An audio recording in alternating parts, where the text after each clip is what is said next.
had uh, coming from the environment where when we are in.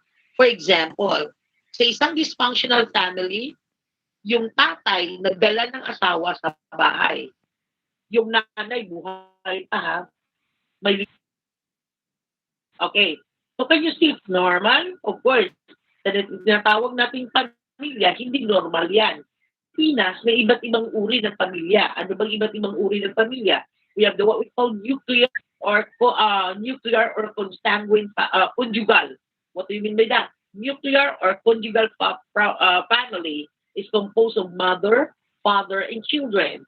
On the other hand, mayroon ding pamilya na tinatawag na extended or consanguine.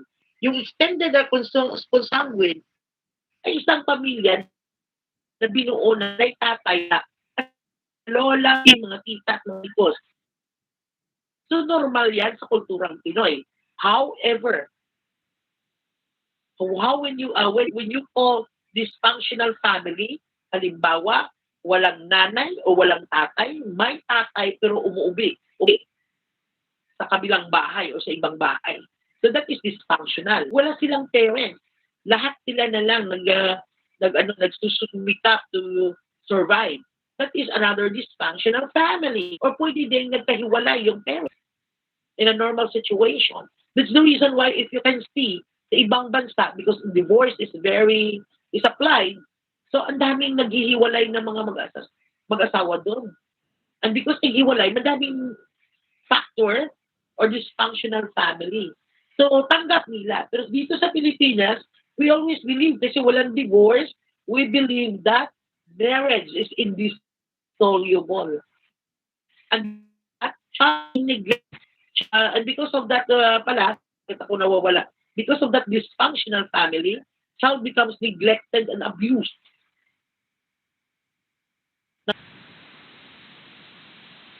Minsan tumitira sila sa iba't ibang bahay, na molesta sila, sexually harass sila, and that is an emotional factor.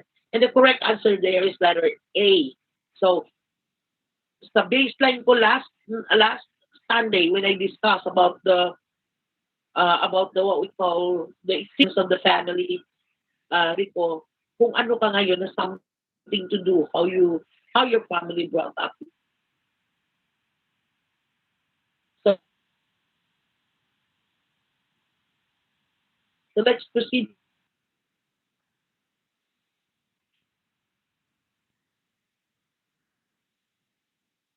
Next slide. Ang dami kong sinabi talaga ha.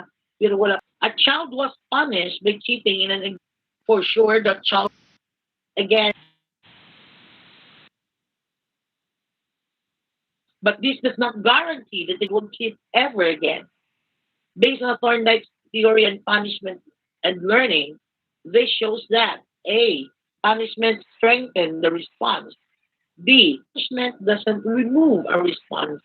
Or C. Punishment removes the response. Or D. Punishment weakens a response. The correct answer there is letter D. Punishment weakens a response.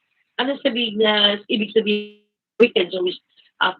Anong uh, ay hindi yun magiging epektibo. Bakit? Um, Punishment is not an effective measure to modify the behavior of the child. Kasi it will only weaken the misbehavior. So, ibig sabihin, uh, sa pamilyang Pilipino, dati mahilig tayong mag-punish. Ngayon, winala na yan. Masyado na tayo. Na pag-aralan natin na yung punishment pala ay hindi naman ng behavior. You want the behavior of the child, pwede mo siyang i-reward. Reward the good behavior so that at the end of the day, she will only remember the reward or the good behavior that was being rewarded. So, yung punishment naman nakaka-lower ng self-esteem. That's why, wini-weekends niya lang. Pwede kasi takot siya. Okay, example ko ngayon na, Duterte administration uses threat and power. Kaya halimbawa, uses threat and power to correct the behavior. And they punish every time meeting certain behavior. This is how ang pag halimbawa ang pagbebenta ng droga, pag pinapatay mo sila o kinukulong mo sila, it will not even change the reality. Hanggang ngayon may droga pa rin. Okay? What about if we change the psychology of that? Paano? What about if you're going to make reward for those people who will not go back to drugs? Ilagay sila sa isang lugar, ang magbabago, may reward. Okay? Kasi natatakot eh, pag pinatay mo yan, wala na pagbabago. Ganito din sa COVID. The government should be encouraging. Lahat na may COVID lumabas para gamot. Okay? Kasi yung iba natatakot sila. That's the reason why I encourage the people to stay. Those who are positive, please go out. Okay?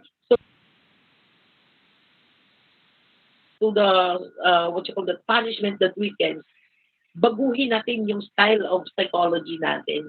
Punishment will never modify the behavior of the child. Ang magnanakaw, pag kinulong mo yan, paglabas, magnanakaw pa rin. Alright? Okay, ma'am, anong gagawin? Bigyan siya ng chance, huwag gawin, at kung may mabuting gawa, i-reward. He will appreciate rewards. Alright? 59. Men are built, not born. This quotation by John Watson states, the ineffectiveness of training in a person's development. B, the effect of environment stimulation on the person's development. C, the absence of genetic influence on the person's development. Or D, the effect of heredity. Okay, men are built, not born. All right, the correct answer is letter B, the effect of environmental stimulation on a person's development. Naniniwala kung train na mamana. Pero bakit siya nagiging kriminal yung bata? Kasi nakikita niya sa trabaho ng tatay, it's normal. So it's the environment that stimulates, which is not the blood. Alright? Hindi hereditary. Ang pagiging kriminal kasi ay nakikita niya. Oh, kita mo yung anak talaga sugarol kasi yung nanay sugarol. So it's not all about that. It's about social learning. And it is all environment. So ano yung tinatawag na social learning? Kasi nakikita ng bata parang normal. Okay, so that's why they're doing that. Okay, next number 60. Okay, 60. A child who is pulled towards the people around might have failed to attain what basic goal based on Erikson theory on psychological development? A, autonomy. B, initiative. C, trust. D, mistrust. The correct answer there, failed. In what? C, trust.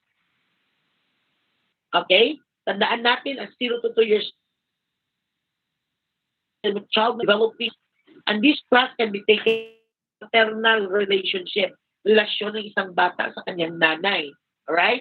Pag ang bata at sa kanyang nanay ay maganda ang relasyon, nabusog niya ang bata, naalagaan niya ang bata, at 0 to 2 years old, up to 3 years old.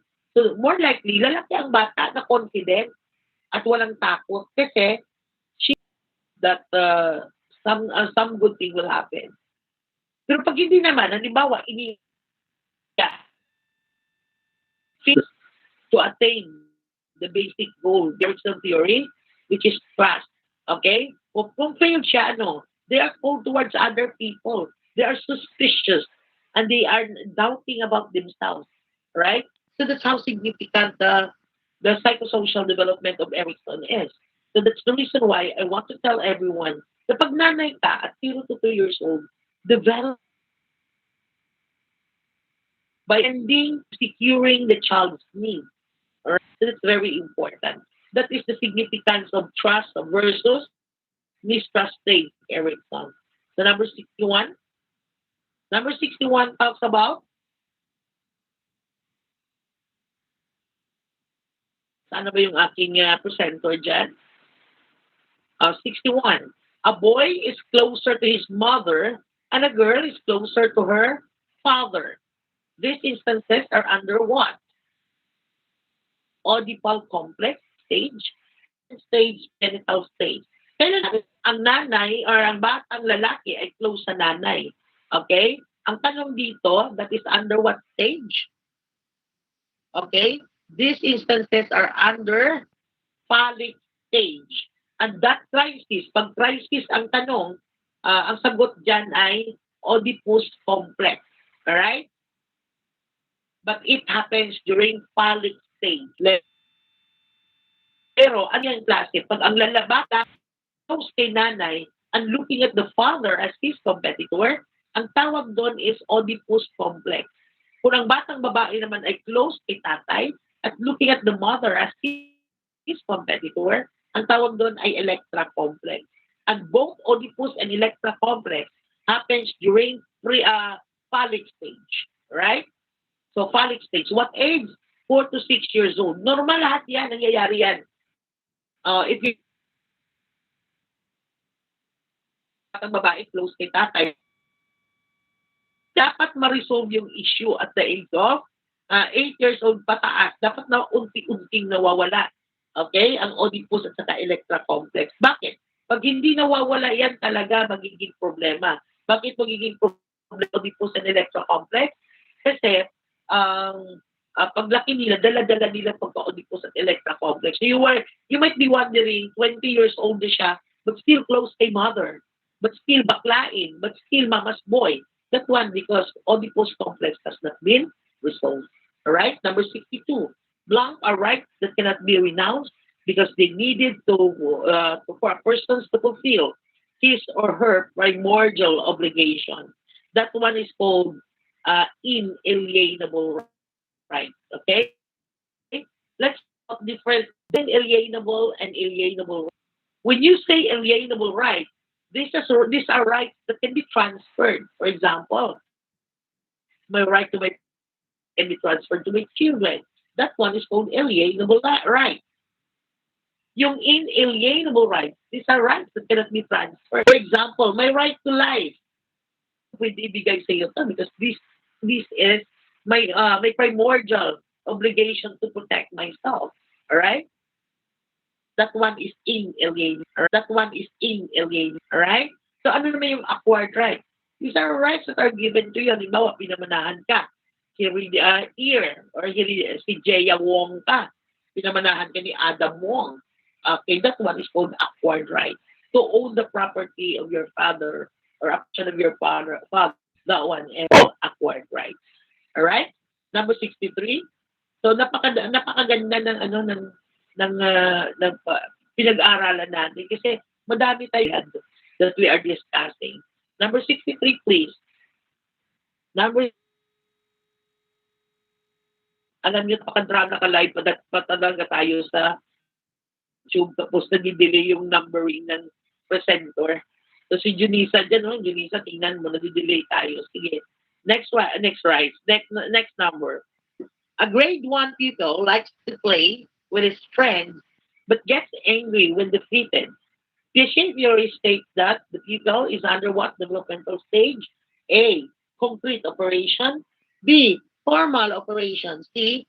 Sensory motor. Or D. Pre-operation. The correct answer there is pre-operation. All about. This is a concept of the child during 2 to 7 years old. Alam niyo, makaka-relate kayo kung may anak.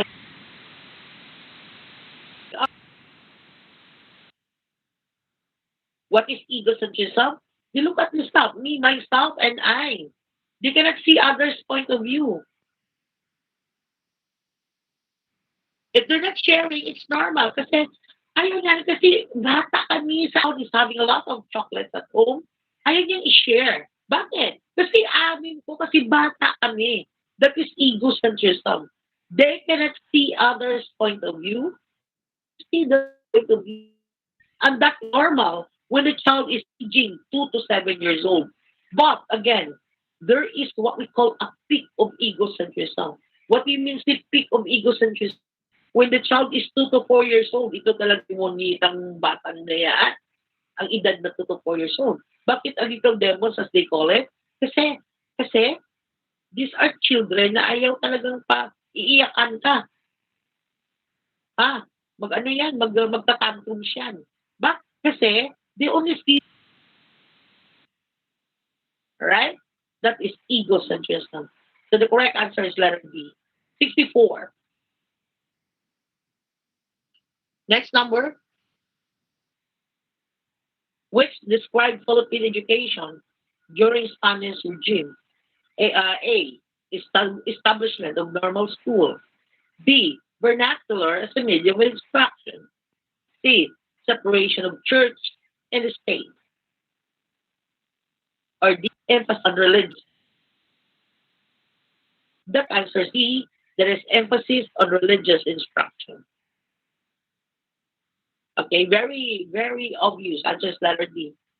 They are propagating the what we call Christian faith during the time. 65. To talk about that one, propagation of Christian faith, nagiging epekto yan ang the development of different church na kakibat nun ay may school.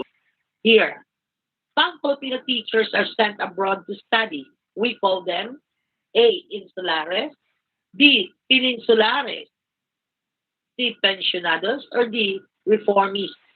The correct answer is letter C. That one is called pensionado. Yung pensionado kasi na alam natin yung matanda na may pera na tinatanggap bawat buwan. But when you say pensionados, these are stipend of those who are studying abroad. Right? So yung peninsulares, yun yung pinanganak sa Spain at nakatira dito sa Pilipinas. That is peninsulares. When you say on the other hand, insulares, they are here in the Philippines. They were Spanish but born in the Philippines. Next number, 66. Lal, dead air. Was there Rizal said that the national redemption, economic recovery, is stabilizing political situation, see opening our doors to foreign influence, or creating the quality of Filipinos through education. Among the options there, the national redemption is always focused more on education. My point of view is still the same. We have an issue about the COVID, and a lot of people are clamoring to stop the for 1 year. Let's to stop schooling for 1 year. But ito naman kasi yung as an editor, wonder if natin is to stop yung school if there are other options. Alam niyo people, bakit other options? Pag nag-stop yung schooling, you have to remember education is also an essential. Sabi ni Pidot, President Duterte, let's go back na lang if there's vaccine. Alam niyo kasi, sa natural tendency, yung vaccine ay dinidevelop in 4 years time. So sa 4 na taon na dinidevelop yung vaccine, siguro mas mabilis na ngayon, kasi because of the medication pag-word ng vaccine. But still, the earliest form of vaccine, maybe next, or kasi ngayon yung sinasabi ng Russia na yun, ay still under trial. So, hindi pa yan buong vaccine. Trial pa lang yun. Sabi nila, sino daw yung magpaano ay babayaran and at the same time, magkakaroon ng trial ng vaccine. Nakakatakot yun kasi yung most of the vaccine kasi handa ang resulta sa kanilang lugar pero iba ang resulta sa Asian. At most of the side effects of the vaccine can be manifested sa mga Asian countries. So that's the reason why may mga problema tayo doon. We have to remember that a trial is not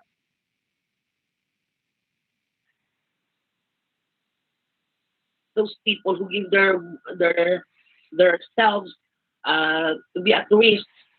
Okay, napakabayanin din naman nila. All right. So, however, talking about education, kailan ba yung vaccine that are there options to provide to the student? May vaccine or wala? Okay, yun yung nakikita ng DepEd na we have one naman other modalities such as online learning like this and television network and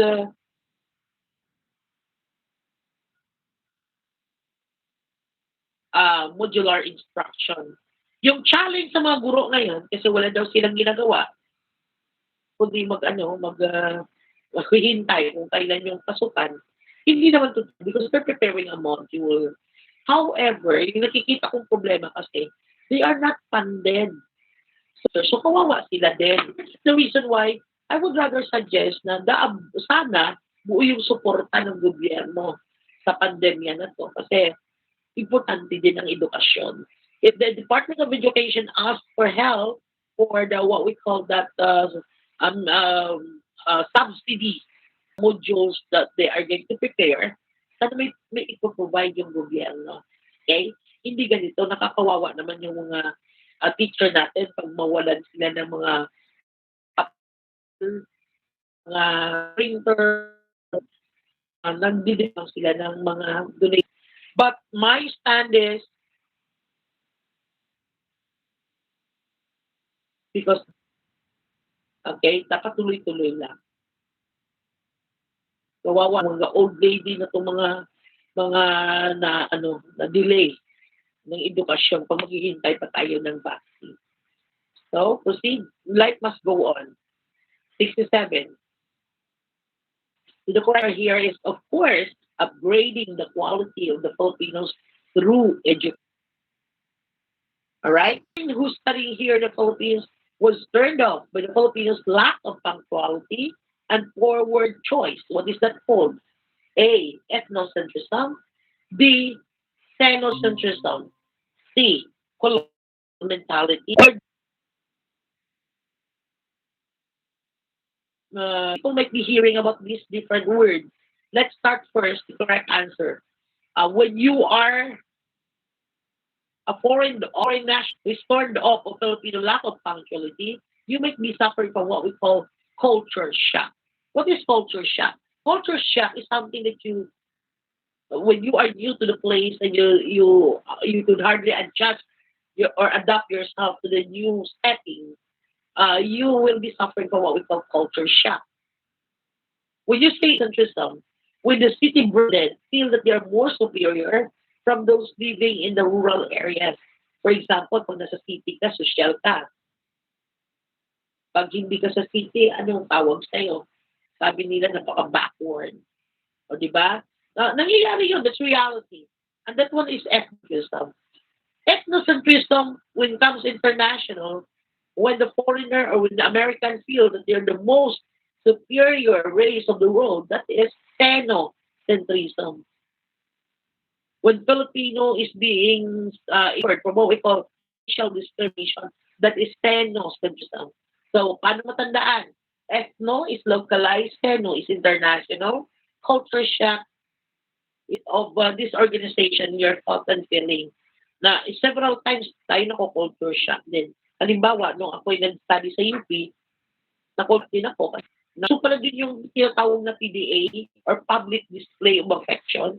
Kung nanggaling ka sa conservative na family at pumasok ka doon, magsasuffer ka. And that suffering is called culture shock. Right? So proceed. 68. Hi, 68.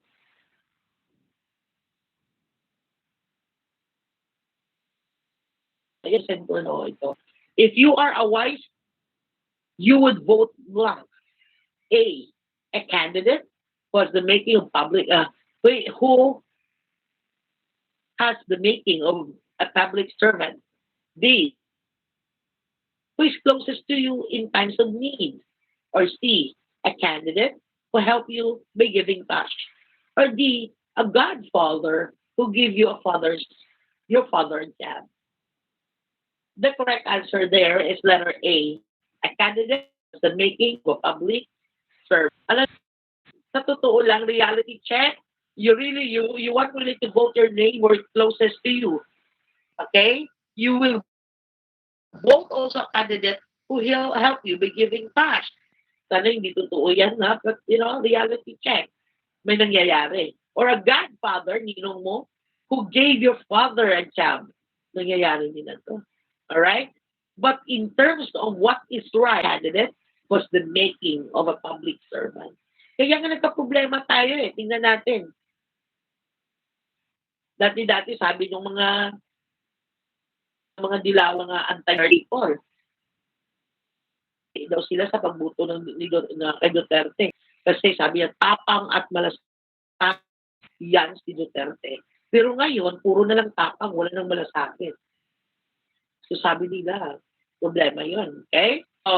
Or, dilawan. At ang pag-away-away ng dilawan at saka mga trolls or DDS sa Facebook. Ako kasi sumasagot talaga ako. Hindi po ako dilawan ha. Kasi I voted for Miriam Santiago naman. Hindi din naman ako, ano mang color nito, naman ako ganun. Hindi din ako DDS. What I'm saying is that I am voting for Filipino people. Ano bang para sa Pilipino? Okay, halimbawa,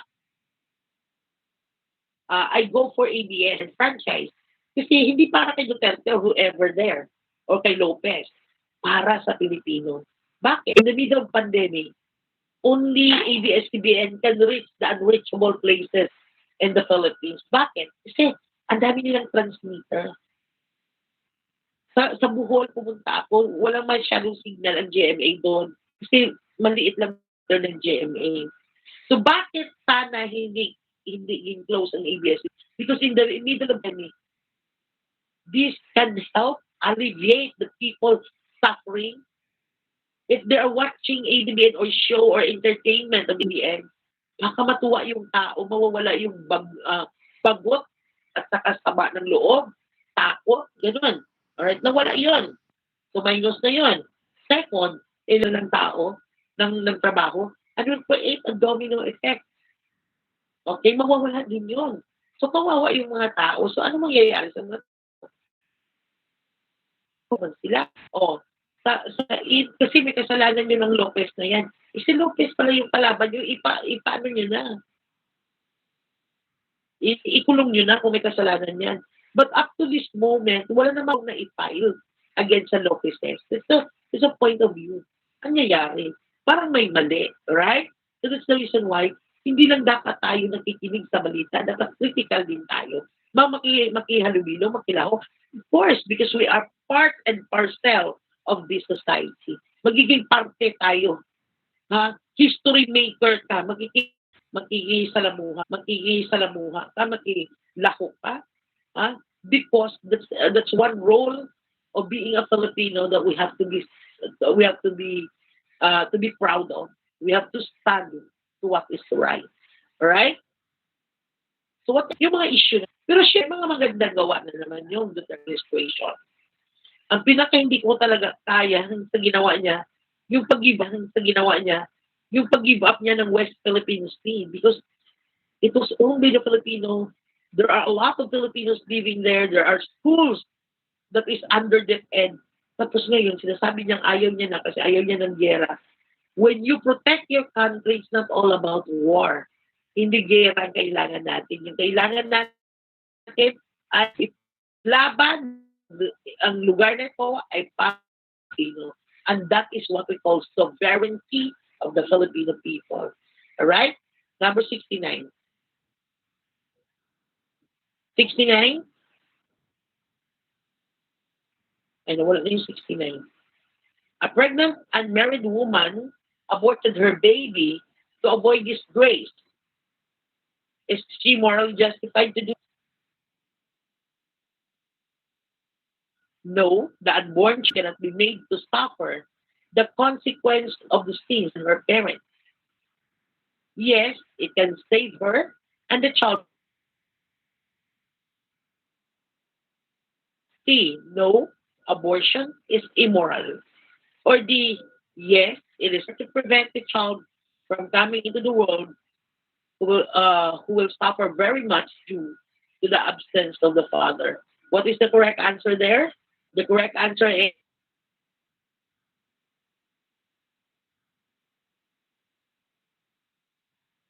The correct answer, number 69, letter B.